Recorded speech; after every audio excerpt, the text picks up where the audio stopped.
রাজধানীর নির্বাচন ভবনে প্রধান নির্বাচন কমিশনারের সাথে জাতীয় নাগরিক কমিটির ৫ সদস্যের প্রতিনিধি দলের বৈঠক চলছে। সেখানে আছেন আমাদের সহকর্মী নূপুর মাহমুদ। আমরা সরাসরি যুক্ত হচ্ছি তার সাথে।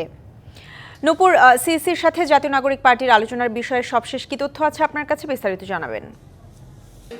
ধন্যবাদ আপনাকে। আপনি যেমনটি বলছিলেন, আজকে সকাল ১২টার পর থেকেই কিন্তু একটি প্রতিনিধি দল এসেছেন এনসিপির, সেটি নির্বাচন কমিশন ভবনে। আর এটি নিয়ে একান্ত একটি সাক্ষাৎ করতে চান প্রধান নির্বাচন কমিশনারের সাথে। প্রধান নির্বাচন কমিশনারের সাথে তারা সাক্ষাতে বসেছিলেনও।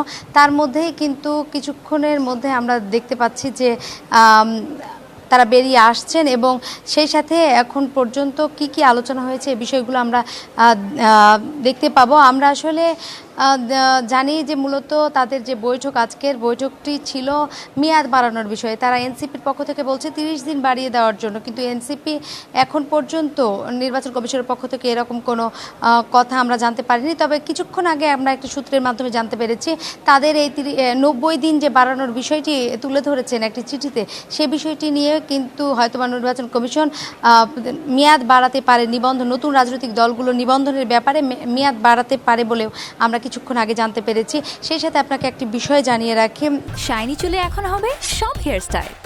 সিল্কোর দ্বিগুণ শাইনি চুল প্রতিদিন। এখন পর্যন্ত কিন্তু নির্বাচন কমিশনে ৬টি রাজনৈতিক দল নিবন্ধনের জন্য আবেদন করেছেন এবং ২০টি মতো রাজনৈতিক দল তারা কিন্তু নির্বাচন কমিশনের কাছে জানিয়েছেন সময় বাড়ানোর জন্য মেয়াদের। তো এই ছিল এখন পর্যন্ত আমার কাছে নির্বাচন কমিশন ভবন থেকে সর্বশেষ। আপনার সাথে পরবর্তীতে যুক্ত হয়ে আবারও জানাতে পারবো বৈঠকে আসলে কি আলোচনা হয়েছে এবং প্রধান নির্বাচন কমিশনার তাদেরকে কি বলে জানিয়েছেন। নূপুর, আপনাকে ধন্যবাদ।